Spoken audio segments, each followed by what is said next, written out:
This is the Wet Lunch on the High Seas podcast. This is historian Stephen Ujifusa. Today I'd like to discuss the life of a lesser-known Titanic survivor, and I'd like to also discuss the intersection of maritime history and the city of Philadelphia, which played a pretty large role in the story of the RMS Titanic. And in 1912, Philadelphia was the third largest city in the country. It was an industrial powerhouse. It could be argued that Philadelphia was in 1912 what Silicon Valley was in the late 20th and early 21st century. It was an industrial powerhouse full of new technology and pumped out tremendous new fortunes in railroads, banking, shipbuilding, and Philadelphia was a wealth generator. And it was a place where new industrialists, new entrepreneurs came together with old money to create corporations, many of which lasted until the mid to late 20th century. The most prominent of which was the Pennsylvania Railroad, which was founded in the mid-19th century. By 1910, 1911, and 1912, it was one of the largest corporations in the world.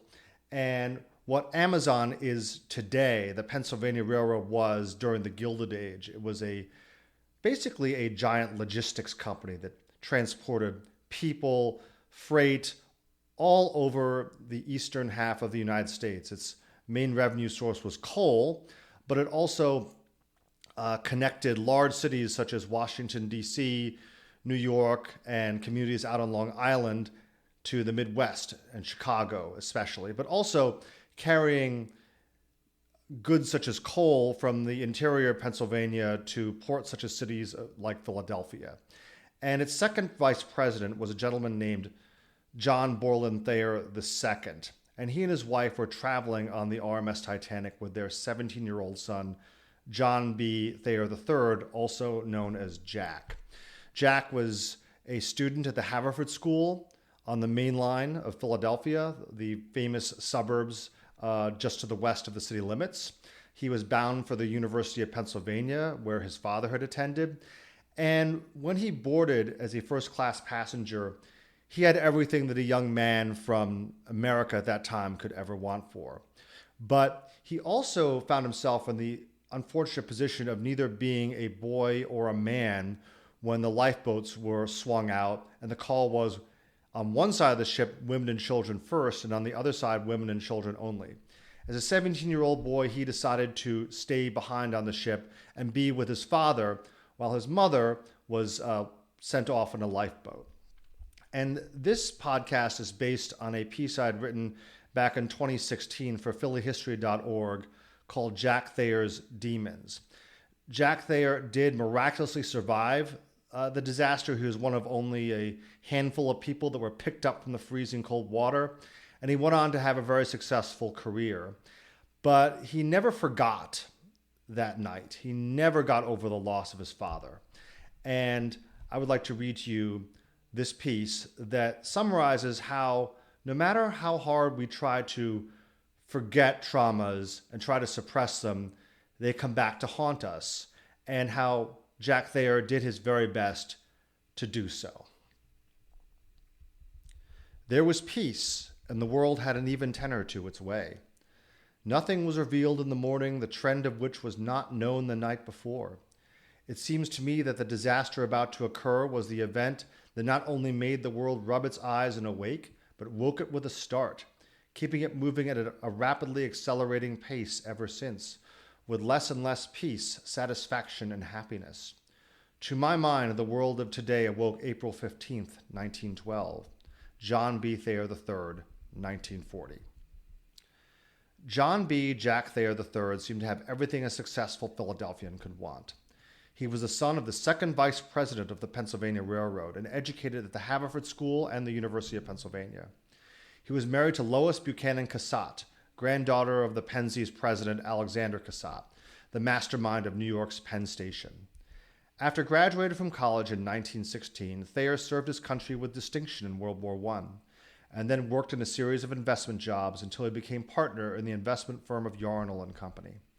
In addition to serving his alma mater as its financial vice president, He also belonged to numerous clubs and societies. Dr. Thomas Sovereign Gates, president of the university, called him a loyal and trusted servant. Yet even as America celebrated its victory over the Axis in that joyous summer of 1945, a dark cloud seemed to be enveloping the 50-year-old banker. His beloved mother Marion had died the previous April. His 22-year-old son Edward had been shot down over the Pacific a year before that. And then there was the ever-present ghost of his father, John B. Thayer, Jr., whose legacy as railroad executive and sportsman was memorialized on a plaque in the University of Pennsylvania's Houston Hall.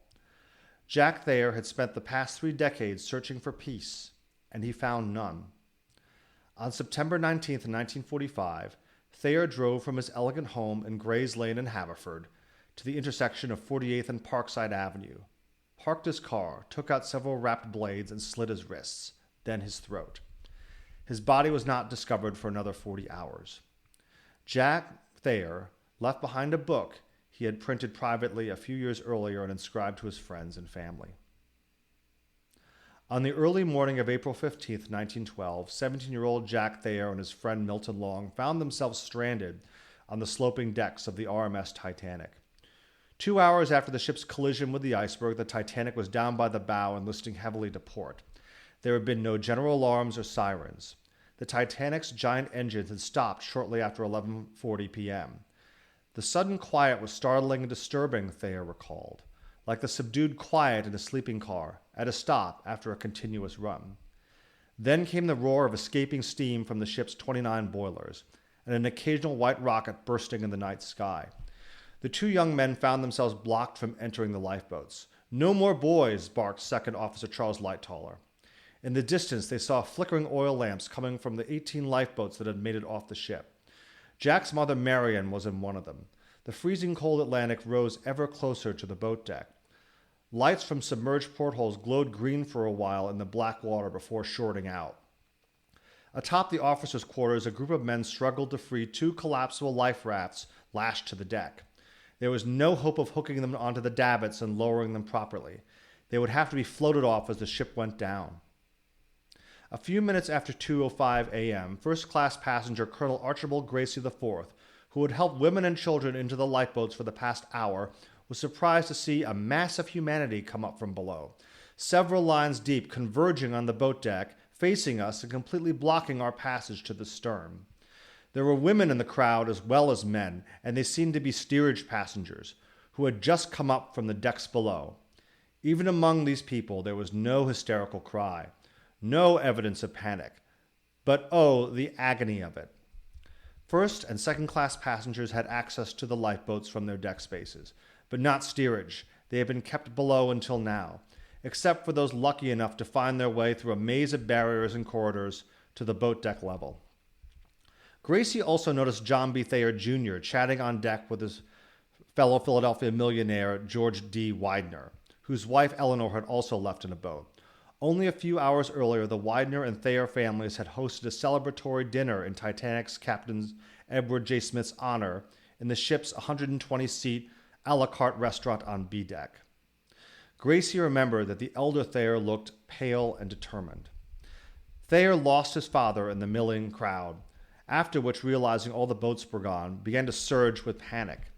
At around 2:10 a.m., the liner's bow took a rapid plunge downward as seawater burst through cargo hatches, doors, and windows. It was like standing under a steel railway bridge while an express train passes overhead, he recalled, and being stuck on the sinking ship, mingled with the noise of a pressed steel factory and wholesale breakage of china. Milton Long got ready to slide down the side of the ship by using one of the dangling lifeboat ropes. "You are coming, boy, aren't you?" Long said. "Go ahead, I'll be with you in a minute," Thayer responded above the din. Long slid down the rope. Thayer jumped.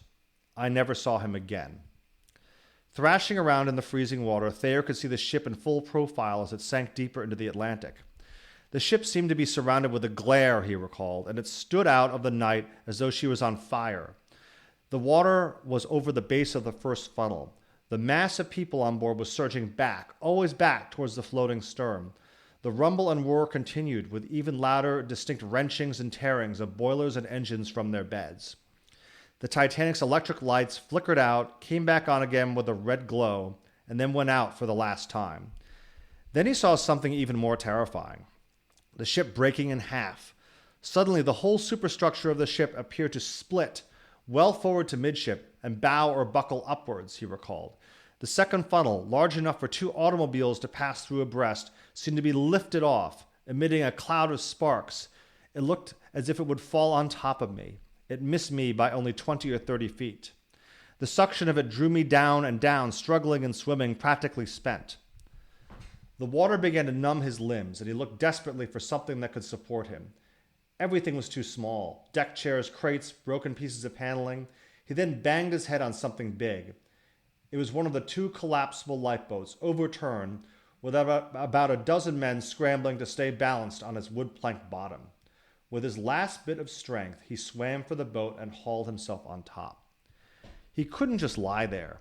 To keep the boat from sinking, the men had to stand up, leaning to the left and to the right at the command of Second Officer Charles Lightoller, the same man who had said no more boys were allowed to board lifeboats.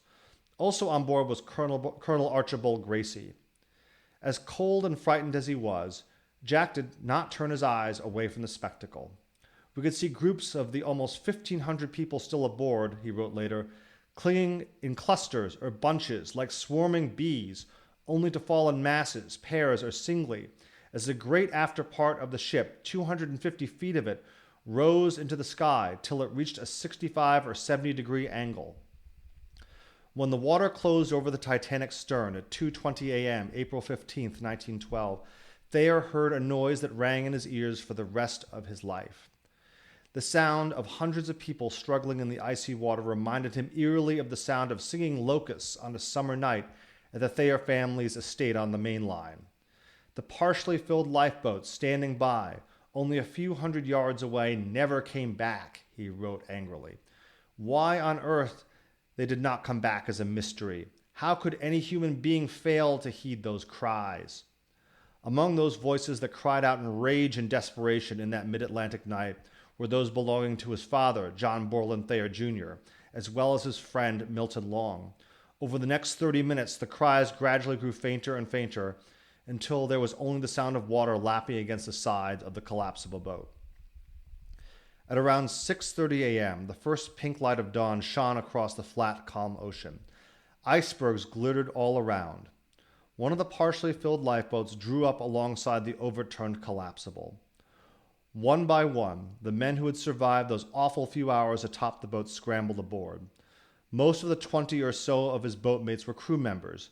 Thayer, the pampered scion of one of Philadelphia's richest families, realized how little these distinctions mattered atop collapsible B. They surely were a grimy, wiry, disheveled, hard-looking lot, he wrote of the men who had shoveled coal into the steamship's boilers, 7 decks below the paneled salons and suites of first class. Under the surface, they were brave human beings with generous and charitable hearts. With the dawn came another sight, the smoking funnel of the small Cunard liner RMS Carpathia, whose master, Arthur Rostron, had steamed full speed through the ice field after his wireless operator had picked up Titanic's radio distress call. She came a few hours too late to save everyone from the Titanic, but soon enough to pick up the 705 people who had made it into lifeboats.